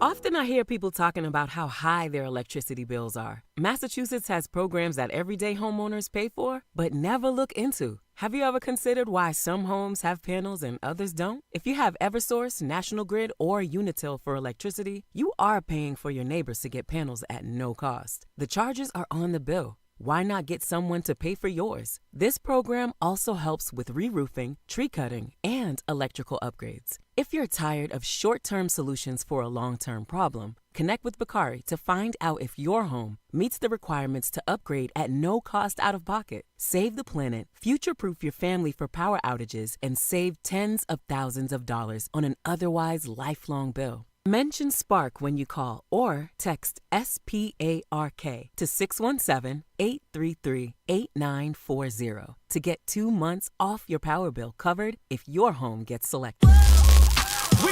Boston's new home for urban Caribbean music. Spark FM. Spark FM. Playing all your favorite hits from reggae. Spark FM. If you no mess with we, you are gonna see a million. We got the Congo long just like the Amazon. Spark FM. I know that life is not easy. No say we are for win. Walk with the camera like Jesus. Soca.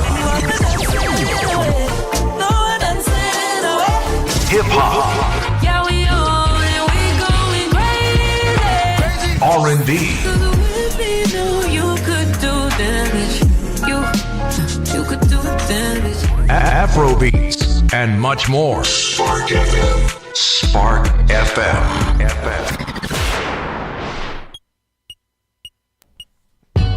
Yeah. Holla back, son. Holla back, son. It's not son. Holla back, youngin'. Oh, yes. Holla back, Frozen. youngin'. Roll what you're on. This P. Diddy? No, Fabulous. Fabulous. Yes. Sounds like G Dep. No. G Come Dep out and play in the No. beginning. Oh. The clicking in the beginning. Maybe he produced it. G Dep in the building. No? No. Erica Banks arrested for possession of ecstasy with intent to distribute. This Who's Erica that now? Banks, she's one of these rapper girls that I can't really figure out Erica exactly Banks. who she is. It wasn't there an Erica Banks that was from I thought that Boston was- or something that used to come and host I events? thought Erica Banks was little scrappy baby mama. No, that's Erica, the other Erica. Oh, I don't know. Oh, yeah, she sings Bust It. Bust It. Oh, Bust It, Bust Bust It, Bust It. That's the one that they did it in the challenge, the viral challenge. Yeah. Erica Banks was arrested for possession of ecstasy with intent to distribute near Atlanta yesterday. On Monday, December 8th, the Dallas rapper born Erica Bow was taken into custody following a traffic stop in Brookhaven, about 20 miles outside of Atlanta. Banks was charged with possession of a Schedule 1 and 2 controlled substance. Or two. Damn. I don't know which one it was.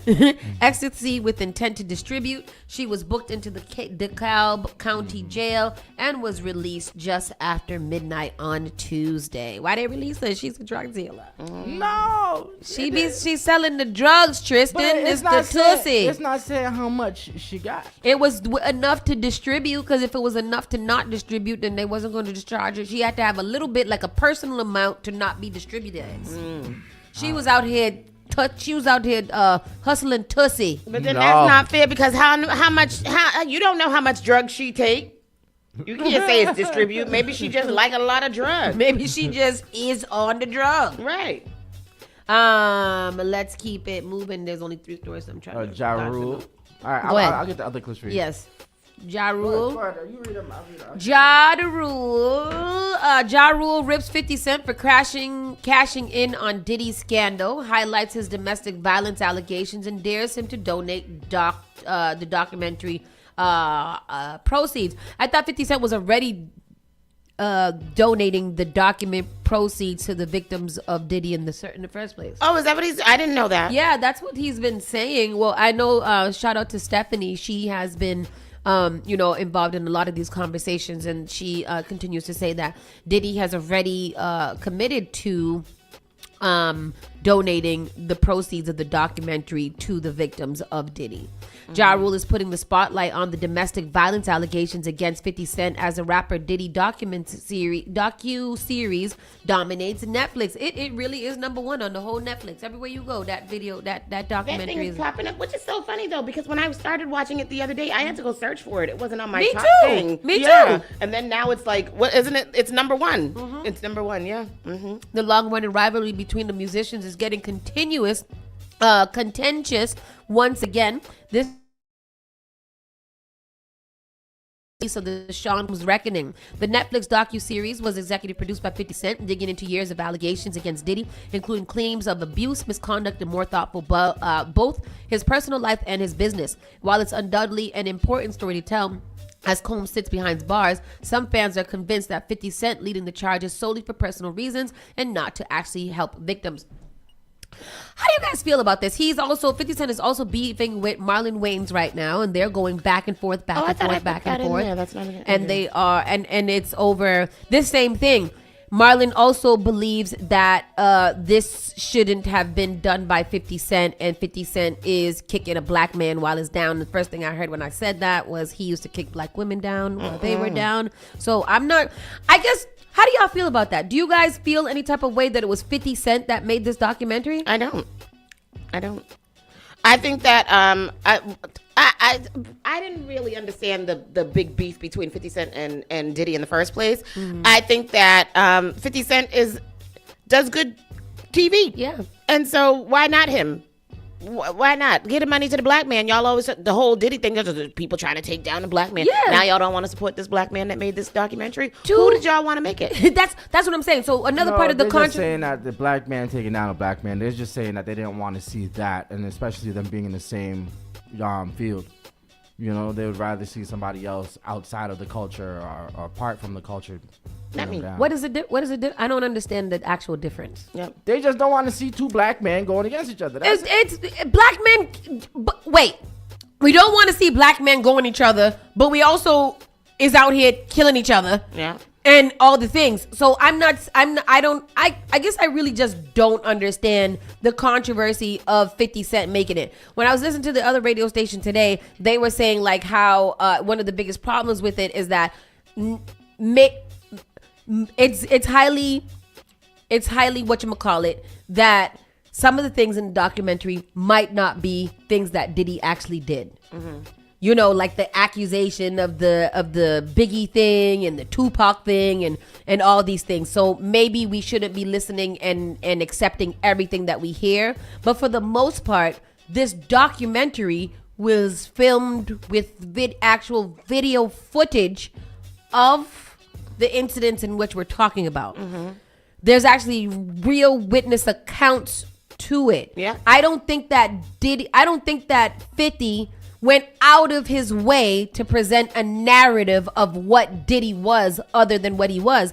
And one of the other controversies was like, there's been at least 4 documentaries on Diddy as we stand right now, just in the time of this jury trial and all kinds of stuff. Mm-hmm. How come the same energy is not given to the white people who made this documentary, but we're giving all of this, controversial discussions to 50 Cent, who makes documentaries? Because this documentary is with footage that Diddy had filmed himself. He got it filmed himself. It is video evidence, video documentary that he did himself. Video that he, what did he is there a way that the video footage could be presented in another way to make Diddy seem not so terrible? I don't think so. I don't think so. Was any of it? It wasn't edited. It was the footage. No. It was definitely edited, highly edited. I'm sure 50 used what would work for him and didn't put stuff. Well, yeah, that's what I'm saying. Yeah, but it's not like it was. I'm saying it's not edited to be like AI, like Diddy didn't say that like stuff. a deep fake. He definitely used the stuff, the things that Diddy said, the pieces that he needed in his thing. Of course, that's what you do. But it's not like it was like documentary style or when we look at other things when they have like the actors and they have the people who are. It wasn't that. It was like live. Footage, either commentary from people that were there, or saw things, or it was actual footage. So again, like, is there a way? Is there a way that footage could have been presented in a different way to not be as devious as what we left with after watching it? Yeah. I don't think that there is a way to present that footage without people already formulating their own feelings in their mind about what kind of person Diddy was, because it did a good job to highlight the controversy. Yeah, not only that, but I think that yes and no, because some of the like Eric's sermon, him in there was like, what are you talking about, dude? You were dating Misa, you weren't dating Misa. Diddy had a problem with you, didn't have a problem. Now I went to go play you Biggie's album. Like what? There was a lot of stuff in there that wasn't adding up, but and I'm glad that this is the conversation, because like it need unbiased individuals. But how do you present Diddy footage unbiasedly? Like, unless you just put the raw footage out there and just string it together like a cut cap. There is no putting anything unbiased. 50 Cent wasn't biased. Diddy dated him. Diddy had a kid with her daughter. I mean, with his baby mother. Slept with his baby mother. Was dating with his baby mother. Had freak offs with his baby mother. That's it. That's all it is. We all know that 50 Cent does this type of stuff. So I don't know what people are surprised for. 50 And not only care. that, but I think that a lot of people who followed Diddy in his career knew that Diddy was just a bad man. A bad hombre. And now it's just like it's a microscope or a magnifying glass being held to those things, and we're getting more details about it. But I don't think that there's any other way that this could have been made. I don't see any of the other. I don't know who the other documentarians are or whatever. But I don't see anybody else making this film in any other way. I think it's just 50 Cent is a troll. We know that. We know that 50 Cent is bored a lot and whatever. But he made this film, and in some ways, let's flip the script. Who else do you want telling your story? As a black man, who else would you want telling your story? You want some white man to tell your story? What like, if you didn't have beef, would you be mad? Well, it's just his story now. We can't say that this is Puffy's story. We can't. I mean, it is Puffy's story because Puffy commissioned the people to make the film. Not his story. This is 50 Cent's story on Puffy. We can't say that this is Puffy's story. I don't know. I think it's kind of Puffy's story because Puffy hired the people to follow him. Yeah, but not all of that. Not all of it. Not all of it. But you know. the parts that we did see that Puffy commissioned, there was enough. That part where he but was like, then I'm not doing nothing about it. They're not saying that Justin can't do nothing about it. That was Puffy. What I mean saying that this is Puffy's story, this is not being told by him, so we cannot say that this is his story. This is 50 Cent speaking on somebody else. This is his narrative. I think it's 50 Cent presenting. 50 wasn't even the main producer. It was somebody else. 50 was a just woman. It was a woman that was producing it. And she actually said that 50 had nothing to do with it. Puffy's 50 presenting Puffy's film. Well, Puffy's the actual editor, she came out and said that 50 had nothing to do with it. She actually came. She had a meeting with Gene Deal and told Gene Deal that's why Gene Deal wasn't a part of it. Why wasn't he a part of it? Because the actual person that did that was doing the documentary left him out and they weren't seeing eye to eye, and Gene wanted to get paid. She didn't want to pay Gene. They were saying that nobody in the documentary got paid, and Gene was like, I want my money. Yeah. Okay, all right. So I mean, hey. Yeah, but hey. And Gene Deal was whom? Puffy's security guard back in the day. Okay. Wendy Williams' attorney says she was assured her guardianship would be over by the end of the year. Attorney Joe Tacopina sat down with Nightline to share an update on her guardianship. He says Wendy was assured her guardianship would end by year end and vows to keep fighting for her freedom. I'm excited to hear that. Little nervous. I do believe that Wendy does need, maybe a good assistant to help her, navigate, because she's not fully well. I don't believe she needs a life I think she needs a new guardianship. Yeah, not a new guardianship. I think that she like a social worker. But she needs somebody to guard her because she's not supposed to drink.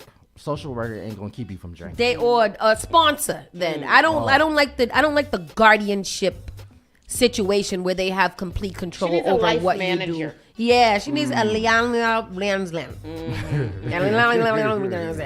Beyonce to return to the Met Gala for the first time in a decade as 2026 co-chair, which is crazy because aren't people boycotting that a little bit because Jeff Bezos is doing it? Yep. It's interesting to align yourself with Jeff Bezos in this climate for a Met Gala. You know? That is a little It's not just her, though. I think it's Beyonce, Nicole Kidman, Venus Williams, and Anna Wintour will all be co-chairing, and it is sponsored. I don't know what y'all talking about. Could we read some music news? The Met calendar. Yeah, no. What's the music news? Talking about the Met. Andre 3000, Tyler the Creator. Oh yeah, I guess Andre 3000 presents Tyler. I mean, this news is good for people who care. But he presented an award. That's not real news, I guess. But Tyler got an award. He got an award for Innovator of the Decade. Yeah, that's a big award. It is. Shout out to the music people. I tried to listen to some Tyler the Creator the other day, and it was very hard for me. His new album is very different. I would suggest you listen to the Pink album. Okay. The new album is very, very different. I don't. To be honest, I don't think any of it is going to be easy for me to. I'm not a hip hop. I'm not a hip hop. It doesn't grab me. It's very Pharrell-y. It's very R&B-ish. No. All right. Not me. But I'm a music head. I like it. Well, of course you. Yeah, but not. Nas and DJ Premier's Light Years track list extends their legacy. Extend their legacy. They haven't done an album in quite some time. Oh, I saw a So video Nas of has been working. rapping over a Dre beat, a Dr. Dre beat today, and it was very nice. It was like, oh, Nas. I like Nas. I listen to Nas. I heard his last 3 albums were phenomenal. His last Nas, to me, is aging backwards, and everything for Nas is like his last few albums have been absolutely incredible. He's been working with Hit Boy. They've came up with some crazy projects, and shout outs to Nas because he's fun. He is even the stuff that he's talking about, his the content that he's talking about on his album is really dope. So shout outs to Nas. And so when is this coming? December 8th, the hip-hop veterans took to social media on Monday, December 8th, to give fans their first look at the eagerly anticipated project, which drops this Friday, December 12th, via Mass Appeal Records. Light Years clocks in at 15 songs and includes sequels to some of Nas and Primo's most iconic tracks, adding to their legacy as one of the greatest rapper-producer duos of all time. Okay, I might listen to. I'm gonna listen. Light Years. We got 15 tracks. I don't see. He has AZ. I like there. AZ. AZ is coming to Boston, the City Winery soon. Yeah, I saw that. When is that? In January? I But feel like City January 4th. Winery bringing all the people from back in the day. Yeah. And I wish I could want to go to that. To AZ? Yeah. What do you sing? But I don't. Can I get a what? On Sugar Hill. Nas and Beyonce and Nicole. This is back to the Met Gala. Beyonce, Nicole Kidman, Venus Williams, and Anna Wintour will co-chair the 2026 Met Anna Gala. Wintour left Vogue. Me too. What is the theme this year? The theme. It ain't gonna be no damn. Costume. Yeah. Wait. The Metropolitan Museum of Art will celebrate its spring costume installation exhibition titled Costume Art and set to co-chair the Fête, are major forces with the world's entertainment, sports, and of course, fashion. So those people that I named, this spring events will mark Beyonce's first Met Gala appearance in a decade. She last walked the Met steps in 2016 when she attended the Manis and Machina Gala in Givenchy Haute Couture. Kidman and Williams, meanwhile, have made regular appearances over the year, including at the Superfine Gala this last May. There, Kidman wore a sculptural, vintage-inspired Balenciaga, while Williams opted for a custom tennis skirt, polo, and cape by Lacoste. Oh, wow. Wow. And good for shout out to Venus Williams and find her a nice man to love her and take care. And he's white too, right? He is white. That's all she like is white. She Well, white. good. Well, They both black like- men don't want her. She like him pale. The black men don't want her. It's interesting, right? Because a lot of black men that date white women say the same thing, like, oh, black women, blah, blah, blah, black women, black women. But Venus is in the same category. You know, like, I'm sure that there's a black man or 7 that would give her a good life. But I don't think they around where she be at. No. You know, there may be a high value in a different way, maybe in the. I don't think she around where they be at. That's what it is right there. I don't think she be around where the black people of her caliber at. I think that as you rich, you go to places that you are probably the only one in the room still. I mean, I ain't mad at her. Look at Serena done married that old Hannah. Yeah. And they got a got a good life. And he's for her. Yeah. He's all for her and all that she do. Yep. I like that. I like that a lot. There's a lot of, I don't know, I feel like rich black women like to marry white. Look at Eve. There's a lot of rich white women that go to black. Yeah, I mean, let me tell you something right now. I'm going to tell y'all something right now. If and I find me's a nice wife man, and he is going to be my number one supporter. He's going to be sitting here every morning doing his work in the office, and then he's going to buy me lunch, and then we're going to. And the then only thing I'm worried about is he might kill you, but he's not going to kill me. They believe that we are they black queens. I don't know. This is interesting pieces of gossip. Remember LeAngelo Ball and the Miss Nikki situation, and he had a separate black girl that he was dating, and the black girl was LeAngelo Ball is the ball. You know the balls. LeAngelo, Belangelo, Lalangelo, and Lalalelo. The ball. Them boys, them brothers. The basketball brothers. The balls. The balls. The ball? Yeah, there's like 3 of them. Yeah. And they daddy. Yeah, so like maybe a couple months ago, Miss Nikki, his baby mama, had just had a baby and was complaining about how he ain't see the baby. He's running around with this girl all the time, Rashida was online pretty much making fun of Nikki and all kind of stuff. Who is the Rashida? Rashida is this other black girl that he was dating at the time that he was sleeping with on Miss Nikki. Okay. She made fun of Nikki. She ended up pregnant. LeAngelo ain't seen that baby in 3 months. Oh, damn. That's good. Wow. I just thought that was a laughy moment because you can't be making fun of somebody with a deadbeat because a deadbeat is true to his name. They're deadbeatle. They will not be there for yours or theirs. Yeah. So we have to come to a conclusion of you can't be laughing at people when you're in the same situation. Oh, that's terrible. Oh, he's awful. Why They all hasn't play he not basketball? seen the Yes, baby? Lonzo, LeAngelo, and LaMelo. Yeah. Yes. And then they and their father. daddy's name is LaVar. Yeah. Oh, I don't know. And I think the baby's name is Lalito.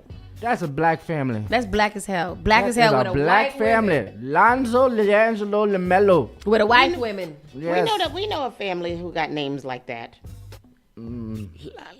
Oh yeah, and then we just met. We just found out it is a little hip violation, but like names of other people who got kids that should not have those names. I want to name them so bad. Oh, I want to name them too, but so those bad. names are so damn distinct. Yeah, there's nobody else in the Terrible. Americas that have those type of names. And nobody should. And Yeah. nobody should. Nobody should. No. And I believe that is what we have for today. Let me see if we missing anything else anybody wants to talk about. Jade, no, I don't even know why she's in the news all the time because I don't understand. Who? But that's Jada Cheese. I don't know who's baby mom. I don't know if it's Lil Babies or Chris Brown or Bow Wow. One of them baby mamas always be naked all the time. She's a cute. Chris girl. Brown and Bow Wow got the same baby mama? Probably. Oh. I don't know, but it doesn't sound off to me. You know, it doesn't Because sound- a lot of them got Bow Wow got baby mama with Future, right? Oh, Sierra, Yep. Sierra, Yep. Bow Wow got a kid? No. No, Oh, one I of don't know who none of the people one of are. Future's baby mamas. Has a child with Bow Wow too. Yes. Yeah. How many children Bow Wow got? 3. Okay. No, Chris Brown got 3. Chris Brown got 3. Yeah, Chris Brown got 3 kids. Really? Yeah, Chris Brown. I know Majesty. Kids. Ain't that one of them? She's like 40 now. Oh my God. He's got Wild, royal. 'cause he's It's not not Majesty 40 yet. either. It's royalty. Same thing.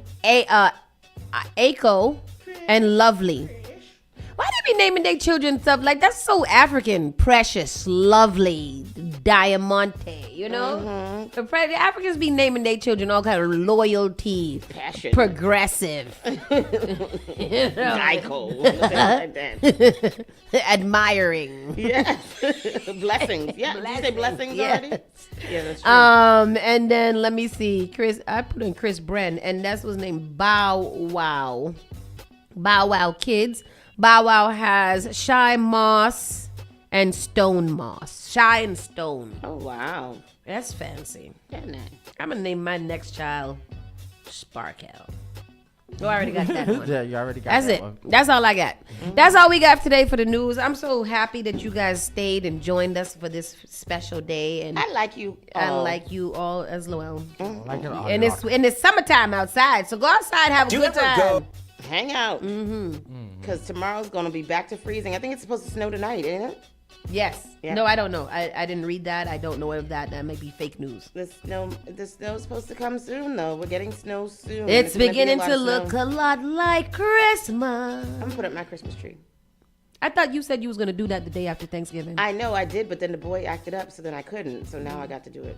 I'm gonna do It ain't for him, it's for you. This is true. Oh, I went to Lambert's yesterday. Lambert's got the Christmas trees out there. They're still selling Christmas trees. Do you guys have a Christmas tree up? No. Yeah, Who got their Christmas? Mannequin Christmas tree. Who got the Christmas tree up already now? Tell me what you guys got going on. Y'all do. Do people still do Christmas We tree? do Y'all have still do Christmas tree? We have our Christmas trees. CK took it out from the basement, brought it up, set it up, decorated it himself, Very and nice. put it with. Yesterday, he was finding more ornaments. He was like, nobody ever helps me. Surprise us, bro. Surprise us. Do it yourself. Y'all Leave me supposed to alone. do it together. No, I keep telling the boy, I am the Grinch. We do not put up trees. You're supposed Find to watch somebody the Grinch and decorate the tree at the You're same a time. mean one. All right, bye. Bye.